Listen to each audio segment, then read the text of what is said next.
मेरा नाम किंजा इशफाक, अपने वालिद की सबसे पहली औलाद।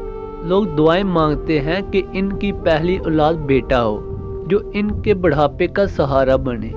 मेरे बाबा ने भी कुछ ऐसा ही चाहा था, मगर होता वही है जो अल्लाह को मंजूर हो। वक्त का काम है गुजरना, तो गुजर ही जाता है। मेरे बाद अल्लाह ने मेरे वालिदैन को बेटे से नवाजा, तो घर में खुशी का कोई ठिकाना ना रहा। घर तो दुल्हन की तरह सजाया गया और मिठाइयाँ तकसीम की गई। मेरे वालिदैन ने हमेशा से मेरे भाई को ज़्यादा प्यार किया और मुझे कभी इस तरह प्यार नहीं किया जैसे मेरे भाई को प्यार मिला। अगर घर में कुछ अच्छा पकता तो सबसे पहले भाई को दिया जाता। अगर मैं रोती तो कहा जाता, जरी तुम लड़की हो, पहले भाई का हक है। बचपन गुजर गया, हम दोनों जवानी की दहलीज पर कदम रख चुके थे। भाई को इंजीनियरिंग के लिए मैनचेस्टर भेज दिया गया, जबकि मुझे घर में ही एमए करवा के बिठा दिया गया। मैं जॉब करना चाहती थी, मगर किसी ने मेरी एक ना सुनी। लड़की हूँ, जॉब करके क्या करोगी? हम तुम्हारी सारी ज़रूरतें पूरी कर तो रहे हैं, फिर क्या ज़रूरत है घर से बाहर निकल के नौकरी करने की? घर बैठो और घर संभालना सीखो। हम बहुत जल्द कोई अच्छा रिश्ता ढूंढ के तुम्हारी शादी कर देंगे। लड़कियां घर संभालती ही अच्छी लगती हैं, बाहर खुआर होती नहीं। हर माँ भाई को एक अच्छी खासी रकम इसकी ज़रूरियात के लिए भेजी जाती थी, मगर मेरे मांगने पर बोला जाता, तुमने क्या करना है?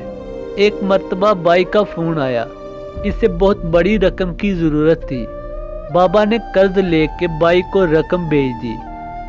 बाबा तो इस दिन के इंतज़ार में थे कि भाई बहुत जल्द डिग्री मुकम्मल करके वापस आएगा तो वो कर्ज की रकम चुका देंगे, मगर ऐसा ना हो सका।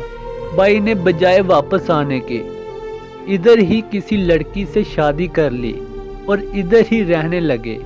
पाकिस्तान वापस आने से इनकार कर दिया। बाबा रो रो कर बुलाते रहे, मगर भाई आने को तैयार ही ना था। बाबा ने जब इसे याद करवाया कि कैसे इन्होंने अपना पेट काट कर इसे तालीम दिलवाई, तो भाई ने आगे से बोला, क्या ही अनोखा काम किया। सब करते हैं अपनी औलाद के लिए, आपने भी कर दिया तो कोई बड़ी बात नहीं। घर के हालात भी दिन ब दिन खराब हो रहे थे। कर्ज वाले भी बाबा को तंग कर रहे थे, हमारा कर्ज वापस करो। फिर मैंने घर में ही खाना पकाकर बेचना शुरू कर दिया। पहले तो छोटे मोटे आर्डर आते थे, फिर एक बड़ी कंपनी ने अपने एम्प्लॉयज के लिए मुझसे खाना मंगवाना शुरू कर दिया, तो हमारे हालात बेहतर होने लगे। मैंने 2 साल के अंदर अंदर एक नाम बना लिया। दूर दूर से आर्डर आते। मैंने काम के लिए कुछ ज़रूरतमंद लड़कियों को भी रख लिया। इस तरह मैंने दिन रात मेहनत से बाबा का कर्ज भी चुका दिया। बाबा की आंखें मुझे यूं काम करता देखकर भीग जाती कि जिस बेटी के साथ ऐसा बुरा सलूक किया, जिसके ख्वाब पूरे ना होने दिए, वही बेटी मेरा सहारा बनी। और जिस बेटे पे मान था, मुझे इसने मुड़कर देखा तक नहीं।